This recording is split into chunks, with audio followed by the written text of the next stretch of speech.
Hello and welcome to a brand new episode of Happy Mum, Happy Baby, the podcast. Today's guest is a diversity, equality and inclusion consultant and the founder of Dope Black Dads, a support group and podcast that works to challenge outdated stereotypes about Black fatherhood and cultivating a progressive, inclusive community of parents. He is also dad to Blake and Ocean. It is Marvin Harrison. Hi. Hello, thank you so much for having me. When you recall my bio, I feel way more esteemed than I did 5 minutes ago. So thank you. Oh, that was really? very nice. just picking you up a little bit. Yeah. So I do have two children, and that is their name. I feel good about that. Thank you. I love them. I've got to say, actually, I've got to start. You posted something last week which really tickled me.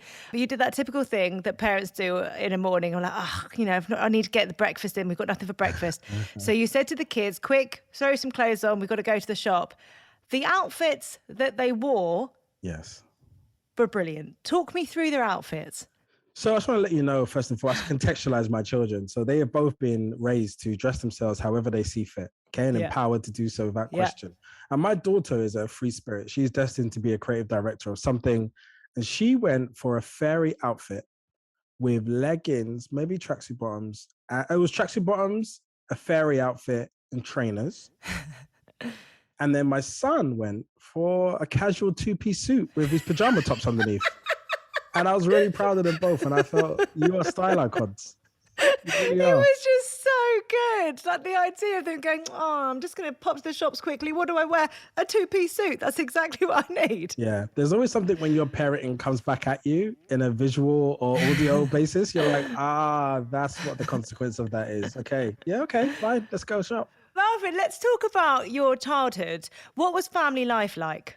I grew up in those all singing, all dancing, amazing food. Your family friends are your cousins, very close-knit family, very matriarch-led. So my mum, aunts, sister, and my grandmother were the barometer of our family. And I think me and my brother just fitted in, and my uncles, we fitted in. We would hang out and do what we needed to do and what we were told.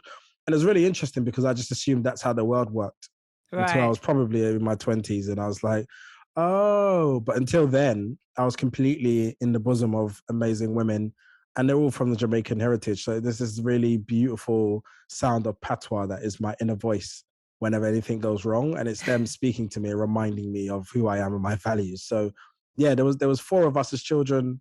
We grew up in Hackney, and I think Hackney in the 90s was very working class. Like I really remember like celebrating VE Day and our estate turning into one giant party room. And they would have a really long table that would seem to go on forever. And everyone on the estate would come and have jelly and ice cream and sweets. And I don't know who funded this, by the way. This is clearly a happier time in government, but there was clearly money to pay for a full-on VE Day celebration with every child being fed some sort of ice cream, cake, and sandwiches. And I just remember that and think that's what community was and is very much missing from today. From your childhood, looking forward to the future, did you think you would have your own children? Was fatherhood something that you thought about? Yeah, I think it was. But I think the reason why was steeped in my father not being particularly present and wanting to repair what I felt he had broken. And I don't think that's really healthy fuel because children aren't like a thing to avenge. If avenge is in the DNA of how you're approaching parenting, it's probably not going to go well.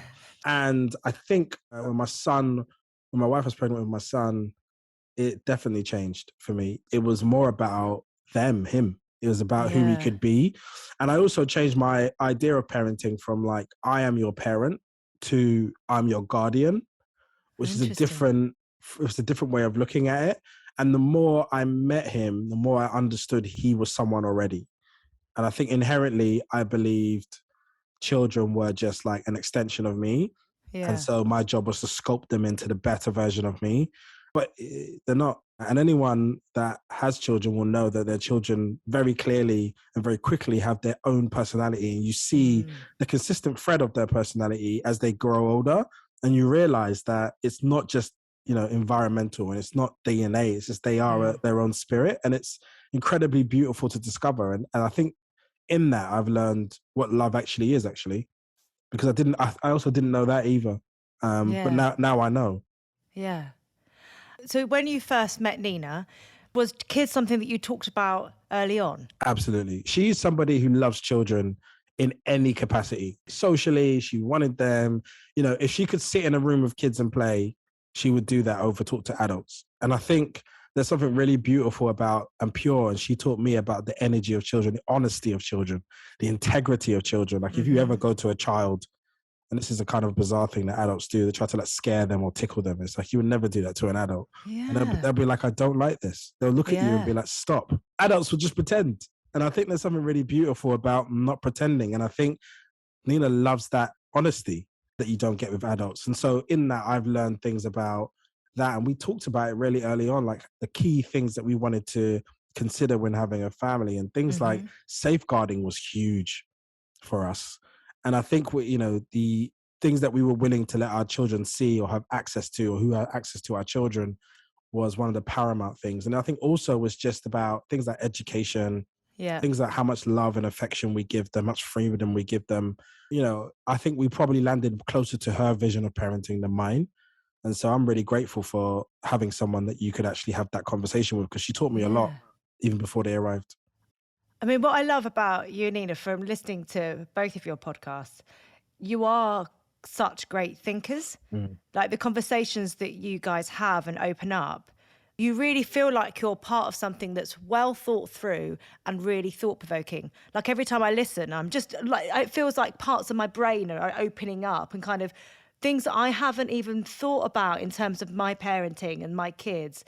Suddenly I go, oh, yeah, I get that. Or why do I do that? It's just this great understanding. So I love the fact that with you two, you've had that open dialogue from day one. Yeah, and actually it turned into a thing that we called the Marina Plan, which is basically our names merged, because everyone that gets married does cute stuff like that. But we called it the Marina Plan. You shipped your names. I know. It's like, is it Jay? What was the Jennifer Lopez and Ben Affleck? I can't remember what their name was, but everyone does it. Bennifer, there you go. And it's actually disgusting, by the way. We should not do it. But we called our plan the Marina Plan. And it talked about a couple of areas, things like finances, children, us, like what made us special and what kind of things we wanted, and a list of goals. And we found that to be a really good framework and a really good barometer for whenever things weren't feeling good, like what we were here for. And it also kept us true in terms of just like sometimes you get lost in stuff and you just need someone to give you a gift of reminding you of what is actually happening and what's real. And we managed to get that. So I think that plan is really, really useful. In my book, I'm going to say this is my first time saying it, in my book. But in the book, there is a chapter about the marriage plan. And for me, the whole thing was just about, I want to invite people of where to look. Yeah. And I think like for us, we found out so much really profound and difficult and interesting things in the last 11 years. And I realized that you can't always communicate them to people. It's not really for them to understand. It's just how your things must work for you and your family to get to your vision, or just to be happy yourself. And I think there's certain things you've got to protect, and there's certain code, that we call it code, that you can share with people and let them come to their own conclusion. But yeah, there's a couple of things that I think are really interesting when you're devising a marriage into how you co-parent, that I think those questions will give you real answers, and then it's for you to own. How did you feel when you found out that Nina was pregnant? I was over the moon. I cried. So I am a crier. How were you told? That's what I want to know. So I remember there was a point we had been married for maybe 3 years and been together for maybe 5. Was there a pressure at that point from family members? I think the question was there because we looked so happy, but I think people knew that we were really into our work and traveling. So it wasn't a huge thing, but there was a period where I think Nina's best friend at the time announced a child. Her cousin announced their second child, and somebody in my life announced a child. And I was like, I remember being on a bus and being like, it's time. And, at that point, I think the question was always about, we wanted to be secure between us, secure financially, to be able to go and do those things. But you're never really secure enough ever. They're just a part of life, and you have to find a way to make adjustments. So I demanded them. And then when I found that she was pregnant, I cried. I remember exactly where I was. I was at work at my desk, and I knew exactly where she was on video call at the time. And she was walking, and she was like, I think her iron levels were low, so she wasn't very well. So she went to go see a doctor, came out and told me. And I just remember sitting at my desk crying and just being over the moon. It was one of the happiest days ever. And it is just one of those things because it's, something life-changing and beautiful is happening, something that's yours. It's an experience that we went through together. And the pregnancy was amazing for Was me. it? I said, hold on. Let me wait. Everyone listening, let me be clear. I wasn't pregnant. You want to caveat this? Yeah. I wasn't pregnant. Two, I fully understand that she may have had her own experience. What I'm speaking of is the experience of her pregnancy from an external point of view. Yeah. She was so beautiful. Like, we're attracted to our partners, but there's a radiancy, there's a vibration that comes at that point where I was just staring at her. It was like godlike. And so our connection at that point was so amazing. And I just was like honored to be able to witness it. It was a fantastic experience. And I know not everybody has that. And it does really depend on lots of variables, but I'm so glad that I had that. It's one of the memories that I hold dearest in my heart, to be honest. Did you talk lots to the bump and stuff? I did everything. I was talking to the bump, and we were doing massages, and we played music. I was playing early Nas to my child because I was adamant that they must be able to move to the vibration of hip hop. We're playing soca. We're playing everything, and it was just nice. And I think like that stuff does really transcend those sounds, because now my children love soca. They dance to it. It's an instant. You play it and they vibrate to it instantly, and that's different to being like, oh, this is quite good. Because if I think about how I listen to music the majority of the time, it's through headphones. But actually, music hits you. It's how it gets your chest. Yeah. That is what it must do for a baby as well. The way it almost hits them physically with their body as well. Yeah. The vibrations go through your whole body, but also then you connect it to times and things and food and places. And it just has a really powerful affinity. So if you're like inside your mother, warm, cozy, being fed constantly, even against your will by, all the vitamins and stuff that the mother is putting into you. And then you hear vibrations, you're like, oh, I connect that to that. It's a happy place.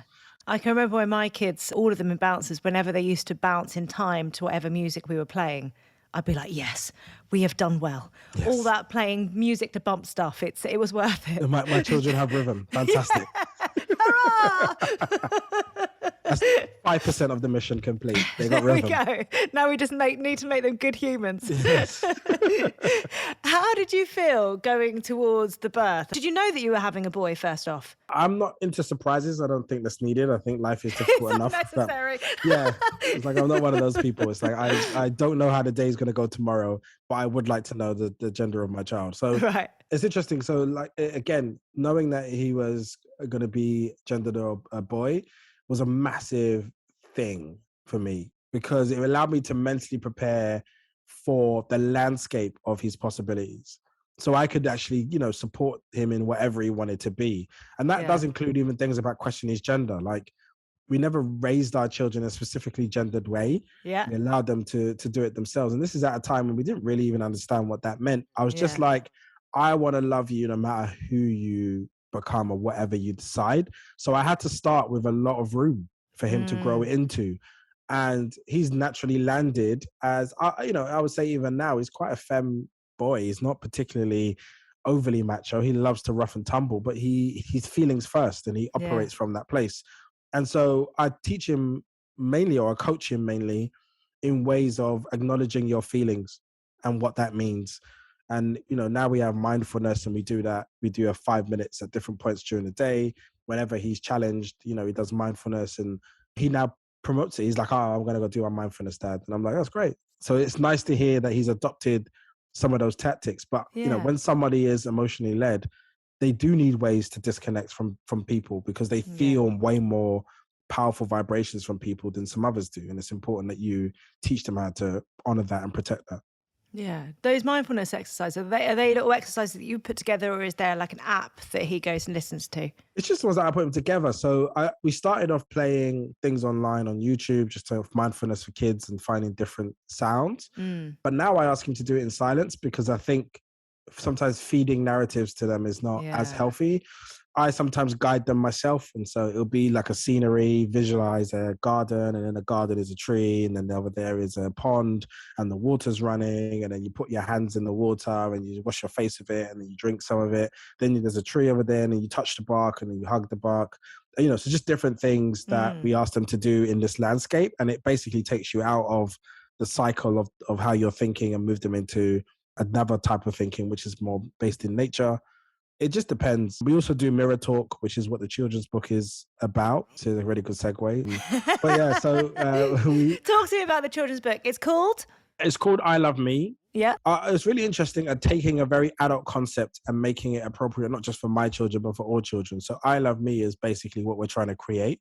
Yeah. And so the book gives different contexts for boys and girls. And because we still understand how certain activities are gendered, so what we try to do is inverse them as much as possible. So when it came to things like I Am Kind, we centered Blake because boys don't really, get centered in kindness. And so we gave like 4 or 5 examples of him being kind, whether it be sharing and hugging a friend or sharing food with his sister. It's an opportunity for them to give them language for what it is that they're feeling, but also to enforce that. So I am a kind person. And then give them examples of what being kind looks like. So, the whole point is that you do them in front of a mirror, you do them really loud, and they get more and more excited. So it's like, I am brave. And then you jump off of, the bed, or you jump off a wall, or whatever it is that you're doing.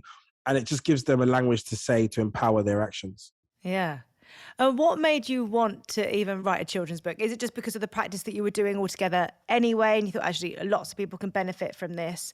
Was it that sort of situation that launched you? Yeah, it's really interesting because I didn't actually think of it in any way. I do affirmations, or I have done myself. And whenever my children were sad, I didn't want to, you can't explain adult concepts to them. So you can't just go to them and be like, well, son, It's just, you need to give them something very simple.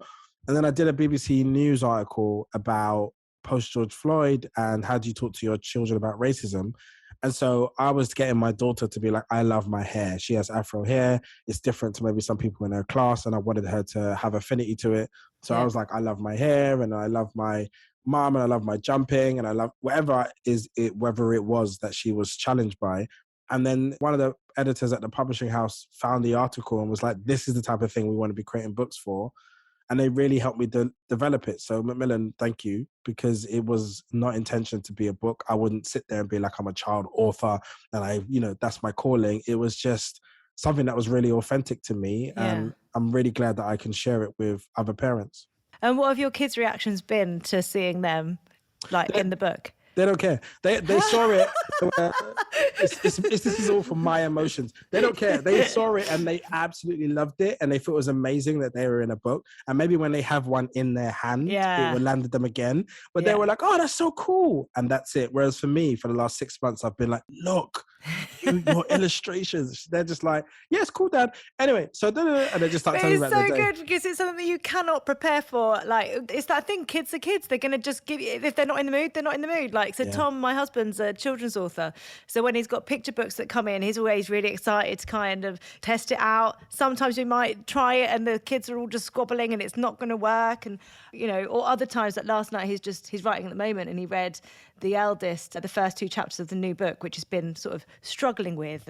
And Buzz just laughed his head off at the whole thing, which made Tom go, great, now I can carry on. I'm in there now. I've seen someone appreciate it.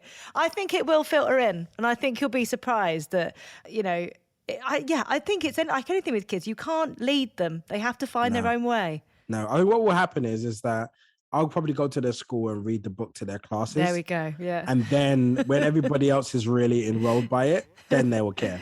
And how did you feel heading towards the birth? It's a situation you can't really plan for again, and I think it's a scary time to be heading towards. Were you cool, calm and collected? Were you just full of excitement, or a real mixture? First child, I was so excited that I was pure momentum was hitting me. And so I was really, really excited. But there's something happened with my daughter when she was coming. A previous relationship when I was in my early 20s, we had a miscarriage and we assumed it was a daughter. And I think there was some connection between that experience of miscarrying and believing that was a daughter and having a daughter and knowing it. That really, really triggered me. Yeah. And I was struggling to connect, mainly out of fear, because that had been a really brutal experience for me to go through that. And miscarriage is a whole nother conversation, because for the experience of men in miscarriage is very much underserved and under-discussed. And so we have that, a light goes on and be like, I'm having a baby. And then Yeah. it happens and everything is centered in the mother, rightly so, because she actually went through the experience. But men go through an experience also. And I think I never really healed from that. So in the moment of knowing my daughter was being born, I just became really challenged. And Yeah. I couldn't get close to my wife and I couldn't get close to my daughter for the first 6 months. And that is what led to forming Dope Black Dads, was that feeling. It was really violent for me. And it took another 18 months to understand what was happening and connect it to what had happened historically. But until that point, I was just, I thought something was wrong with me. Yeah. I actually read an account of yours that you'd written about that miscarriage. And you said that you kind of spiraled afterwards. And it wasn't until your daughter arrived that you were able to almost process that loss as well. And I think that is something that happens with so many people that have given birth after a miscarriage or a loss. There is that thing, life and death are so close, and it makes you process the things that have come before, and what could have been, and the weight of that loss. Yeah, and it's one of those things because I wrote about it in the adult book, and I was rereading a copy edit version of it, and I just started crying. I was on a plane and I just started crying because I remember how violent it felt, and I remember what I then created in my like emotional absence at that time for my wife. Yeah. And so the context of me today in all the things that I'm able to do is basically her. So I'm incredibly grateful and very aware. And I've apologized obtusely for a very long time because it doesn't go away. And when I remember how absent I was. And I think the last trimester for her, I wasn't here. I was hiding and I was just hoping it was going to go okay.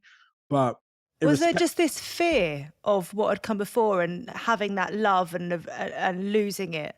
Yeah, because the circumstances in which the miscarriage happened had challenges in itself. Yeah. And so in that, you just, I didn't really even know I needed to heal from it, but I probably just drank away. I'm not saying this is a great idea, but I just turned to wine at that point. And for 6 months, I was at 22, wine's quite a sophisticated drink to turn to, Marvin. I'm telling you right now, because the thing is, I didn't even drink very often at that point. Oh, so really? it was like an introduction. It was my gateway to it. But like, and I don't want to, sour the mood of our conversation, but it was a very, very difficult thing to process at 22. And then when it reoccurred when I was 32, probably at that time, I had no preparation for it. And it hit me from such a blind angle.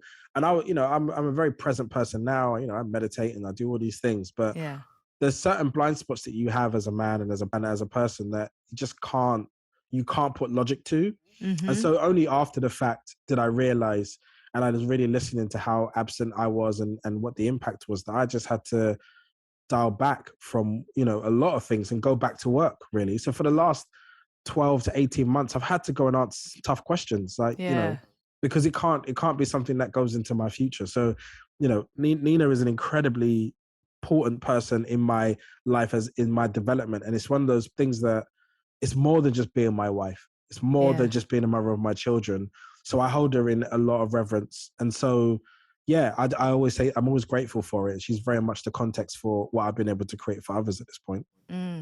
What was it like meeting your son for the first time? It's interesting because there's a thing about colorism or shadeism, and I'm obviously a dark-skinned Black man. When he first came out, his eyes were very different to mine. They were actually quite slanted, and his complexion was much lighter than mine. So there was this almost like looking at him but not seeing me in the very beginning. But I was so proud of being able to create, and everything was new and first. I just remember being overwhelmed. I didn't care about a single other thing in the planet. And I remember being a parent was the number one context for my existence. It's all I talked about. It's all in the office. Oh, my son did this. And he was so proud. Probably sickly so. And I think most people will probably be disgusted by the idea. But, it was such a big part of my identity. Yeah. But some of those challenges of what does a dad do in the first 2 years? And I think, my brother-in-law taught me a lot watching him with his daughter about connecting. And he did a lot of connecting processes throughout the whole journey. Right. And I wish I had that code leading up to, because I think a lot of it is in my head, and mentally I was very proud and excited. But I'm pretty much sure most of the time I was standing still, staring, being scared to put in what my gift was. I didn't know how to do that. And I wish I was able to spend more time and more connection at that point. But, it was one of those things that we talk to our dads now about some of those things in the beginning, and it just isn't easy. So I have zero judgment on men who struggle, as long as they're in the ring with it and they're on the court with it. But I don't judge them, because I know what that feeling is and how violent it feels to try and get knocked back. And most of the time, as a non-primary carer, your children do reject you often as a dad. And it's like, Yeah, I they want my fall mother. over. They want, yeah. And so that's really difficult. And I think the moment I remember wanting to create Dope Black Dads is because I was struggling to connect with my daughter, and my son was calling for his mother, and she had to take care of Ocean because she was like 4 months or something. Yeah. And so basically at that point, everybody was rejecting me. And I was standing there like, I'll take somebody. I'll take you. Can I help you? And it was just like not happening.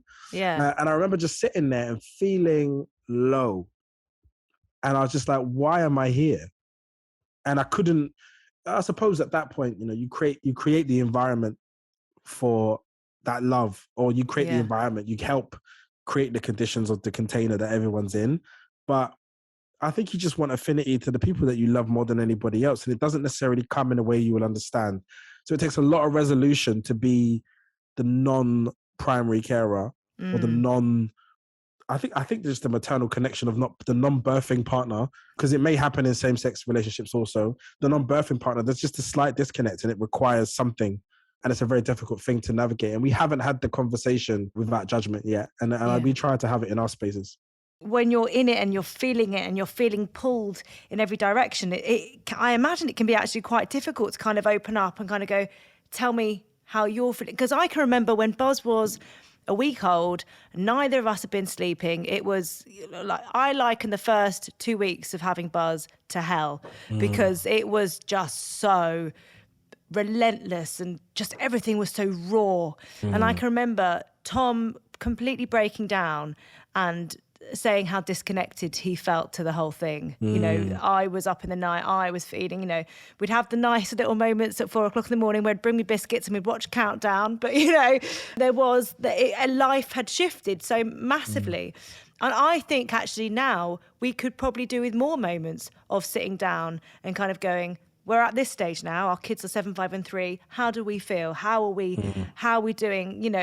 Because I think there are certain moments that happen silently and organically where he knows when I've reached like my end of what I can manage in this situation, and he'll pick up, and vice versa. I guess we're a tag team in that way, but to actually sit down and talk about it is probably really healthy and a thing that we should do. One thing that I realized I needed things to be funny if it went wrong. If you just make an error and the bottle's too hot, and I know that's not a nice experience where they're like, but it's like, oh, wow. Oh, gosh. Let me go get it. It has to be a bit lighter than like, the bottle is too hot. And you're like, and I think, and children are incredibly robust, but I think there's so much judgment in parenting. And most of the time, you live with an idea of how you're going to parent. And we place a huge amount of significance on the outcome of our children, on how we see ourselves and our own value. And I think it takes so long. It takes it to go wrong. Yeah. Probably almost set some fires up in your marriage before you start to balance it out. And I think that's what I want people to be introduced to earlier, is that you got to laugh through it. It's funny if, you end up yelling at your child, and you like, everyone screamed at their child once and been like, that was definitely unnecessary. And just like, in the night when we're sitting there and reflecting on our day, how was your parenting day for you is a great question at the end of the day. You just talk through, what you observed, and then it's got to be funny. And fast forward to the Father's Day that you sent out the text message to your fellow dads. What did you actually say in that message? It was something along the lines of, thank you so much for being a vision of what parenting or being a dad should be like. And I often look to you. It was definitely, I often look to you whenever I'm stuck. So just seeing dads online working, hanging out with their kids. I have no idea what happened in between those moments. They Yeah. could have been None of us crying every do. day. But on Yeah. social media terms, it was just like, I need to see a dad doing this. Yeah. And I looked up to all of them. And so, but when I said it, everybody was having a very similar experience to me, or more people having similar experience to me. And then it made that experience no longer a problem. And then I became into solution mode. Like, maybe what are the questions? What do I need to do about it? And that's Yeah. what the best thing about that group was. And did you instantly make the group and have that as like as a message to all of them, or were you sending them all out and then going, let's put this in one? No, I just made it and shared desperation. I remember hovering over the button to make the group. And I think calling it Dope Black Dads was just a moment of genius. I created a dope things list, a list of dope things I wanted to do that year. So the word dope was in my head. Yeah. And I knew there was something about Black fatherhood that was unique to what my challenges were. So it came out, and then it just I think the name of it created a bit of a North Star for everybody. So they understood that it was a positive space for fathers, and everybody really appreciated being even called that, because maybe they didn't feel that way. So it was very interesting. And it wasn't long after actually just creating the WhatsApp group and Facebook group that you launched the podcast.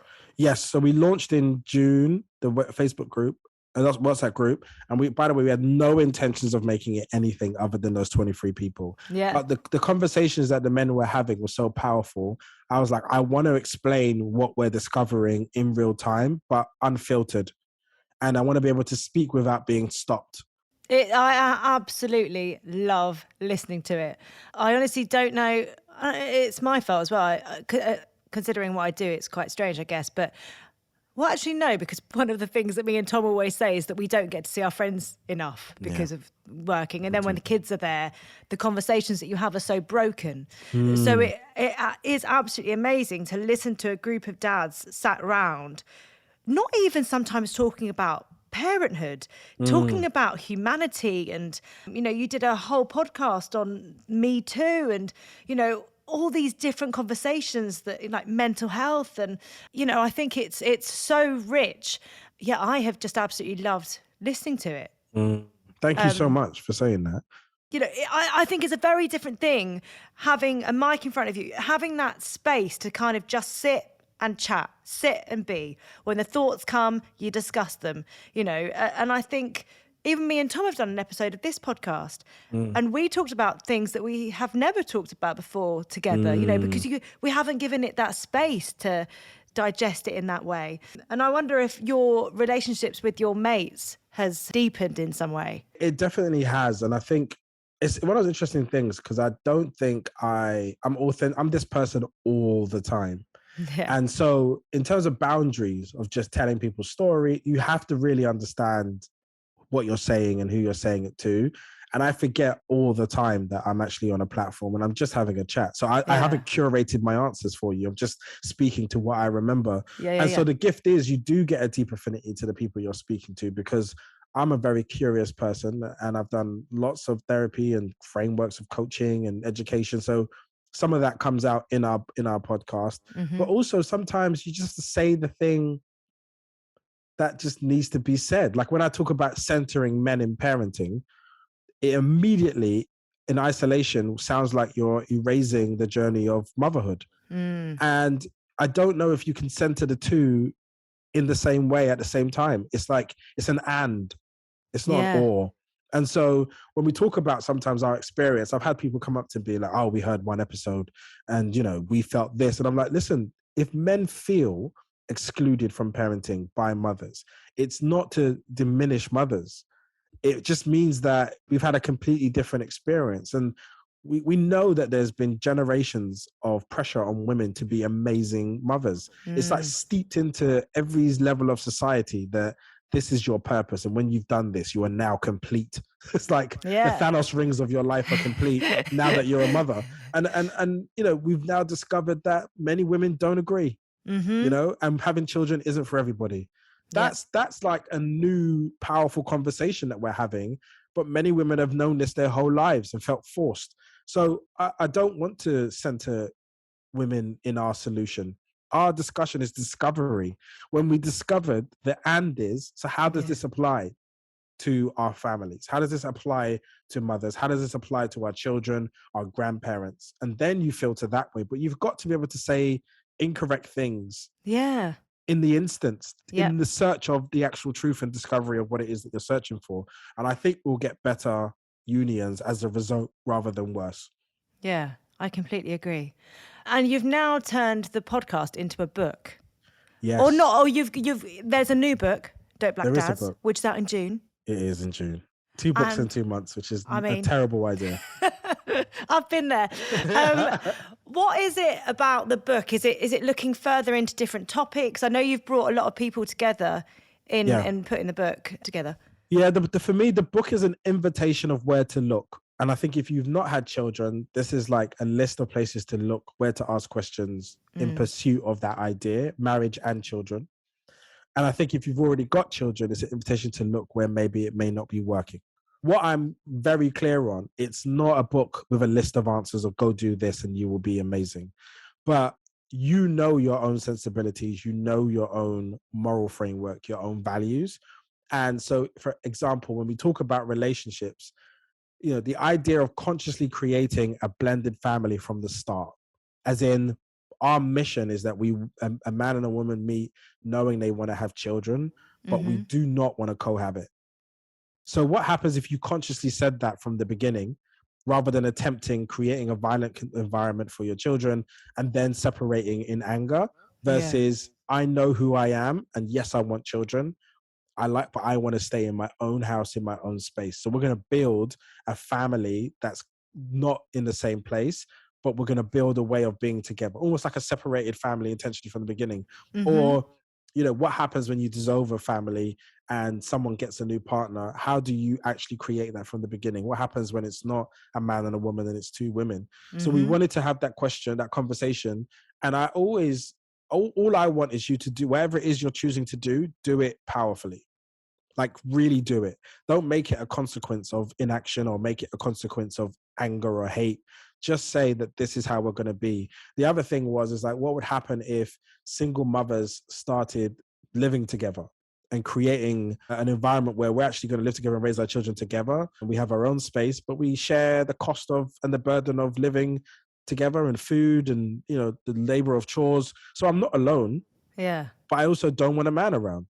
Has fatherhood changed you? Has it made you become more of a thinker, or have you always been this way? I've always been curious, and I suppose I Right. apply that approach to whatever it is that I'm doing. Before I was applying it to advertising, but I care so much about this, and I so want to stop this generational traumatic experience of raising children. And there's so much that I didn't have, so much that I did have that I kept, and so much that I didn't have that I've been able to repair with my children. That's the mission. Yeah. And I just apply a lot of care to it. And I'm very curious. And I'm not afraid to be wrong. It actually leads you into really interesting spaces. And, in that, you will find yourself trying something, experimenting. And, you just got to know the parameters for when it may be not working or when it creates more harm than good.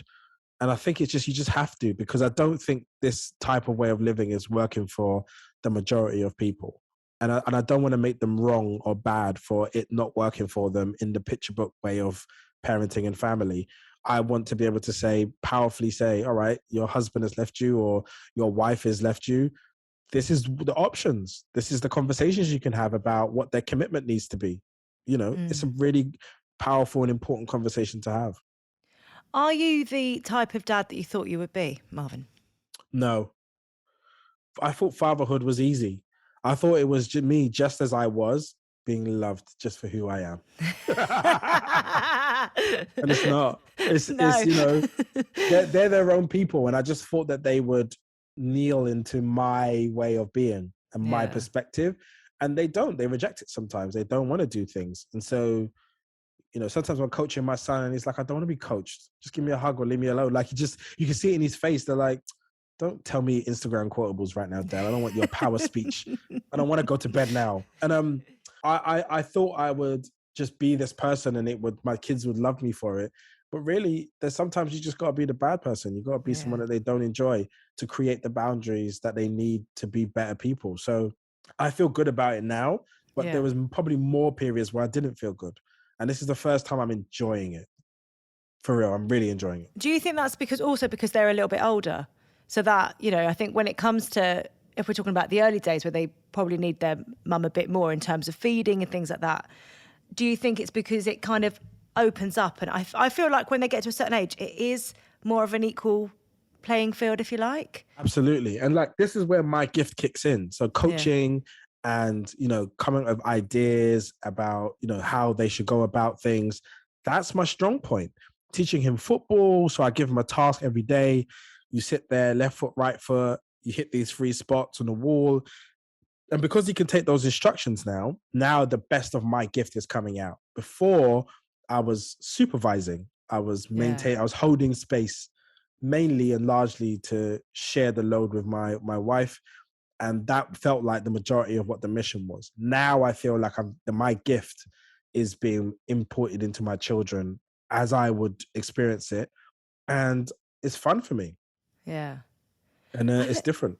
I think a huge part of it is, as well as looking at, I always find it's interesting to look at who I thought I would be as a parent, think about why I thought parenting would be amazing, and then try and implement a little bit of that almost, because I think I can get lost in the organization of it all, in the things that we all have to do, whether that's the washing, the cleaning, the cooking, making sure everyone's doing the things that they should be doing.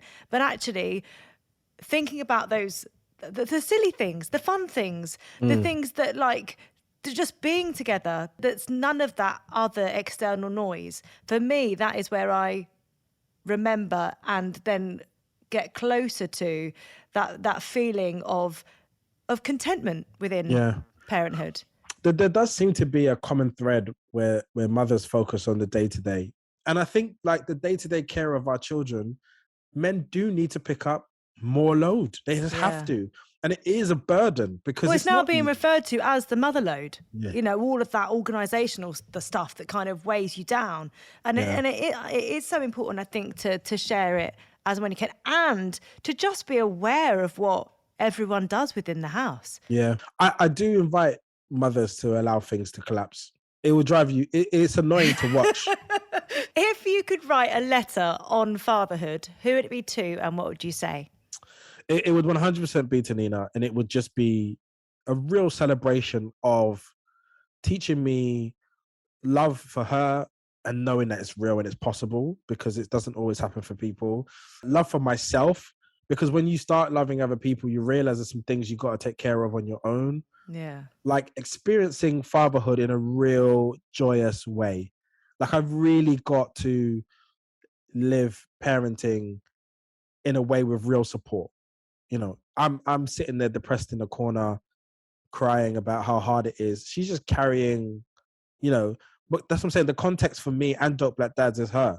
Yeah. And so I really appreciate that. So she allowed me to fulfill my destiny as a father. So it's all to her, and a real good assist to my mother, who listened to all my complaints, knowing that I was going to arrive at the right place in time.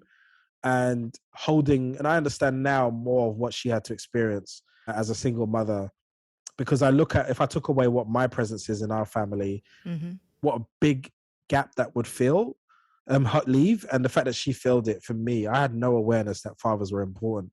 Really? I became one. Well, because she was just like, she was playing all positions on the football pitch really, really well. And so when you're like, well, what would the dad do? And then you realize now that there's an additional perspective, but I didn't want for anything.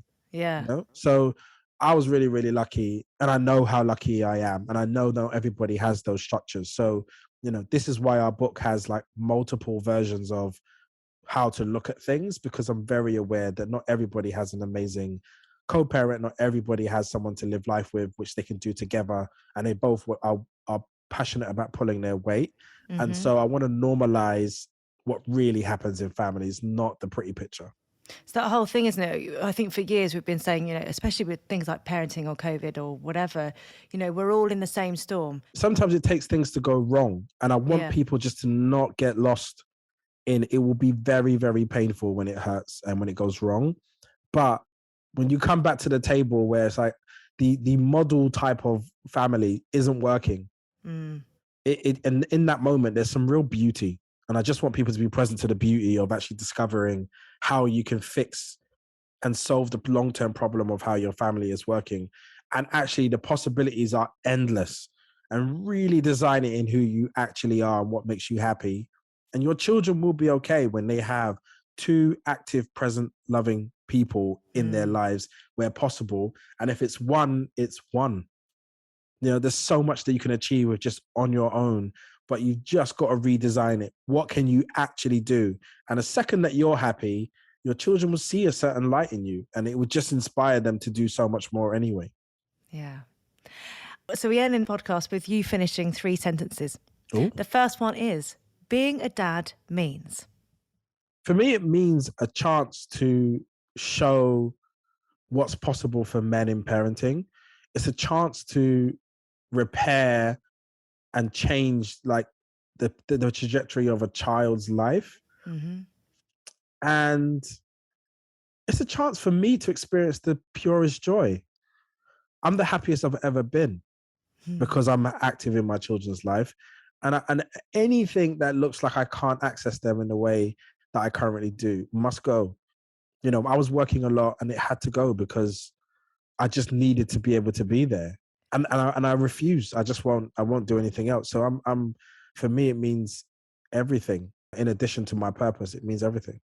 Since having children, I've understood what love actually is, and that quiet consistency, that is, you know, I'm not a very still person. And I think it taught me that you have to have a certain level of consistency, and people will do things that you don't like. Your own children will do things that you don't like, and you still find love for them in all of their phases. And we don't apply the same grace to our partners in the same way. Also ourselves. And definitely knowing ourselves. that we make mistakes and not to continuously beat ourselves up over it. We have to keep moving forwards and accept and learn from that. You know, you're saying about things falling apart. Sometimes things falling apart is the catalyst to you finding the answers and great things happening. Yeah, it just has to hurt just enough for you to require a change. And I think sometimes things happen, but it's not enough. And so we continue in the way we were. And then one day something happens and it really gets you in that place. And then you're like, that's it. We're not doing this again. Yeah. What is this and how can we fix this? Yeah. Final sentence.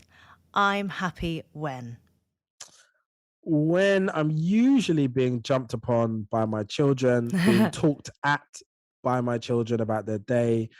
And I think for my ego, the part that I love the most is when I share something with them, a tool or a skill, and then they reenact it and then they adopt it. Oh my gosh, there's nothing better than when I started doing mirror talk and then they were like, and then they just do it on their own. I am brave. And they smile. You know, that is my personal selfish joy. But usually when I'm in their presence, being jumped on my head or talking at me about their day at school and talking over each other while they talk at me. You know, it's like kids have no filter of like my sister's talking. Brilliant. No. I love that. I often try to separate my ears in some way so that I can take it all in, but you have to pick one and just say, hold on a second, let's just hone in on this one for a sec. A really good trick though is that the one that you choose not to listen to, you bring them in and you hug them while you listen to the other one, and then you swap. It somehow just doesn't feel as violent. But yeah. Or just pick your favorite. We also have to just accept that we do.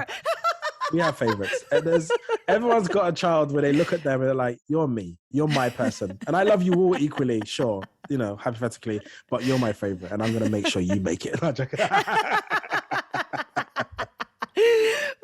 thank you so much. I've honestly loved our chat. It's been lovely.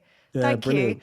I'm going away with so many thoughts in my head, and you know that is what this podcast is all about, and it's what yours is all about. And yeah, just thank you so much. Thank you for having me, and thanks for all the listeners, and hopefully I didn't say anything to offend you. If I did, feel free to send me a DM on Instagram with your true feelings. Careful what you wish for, Marvin. I know.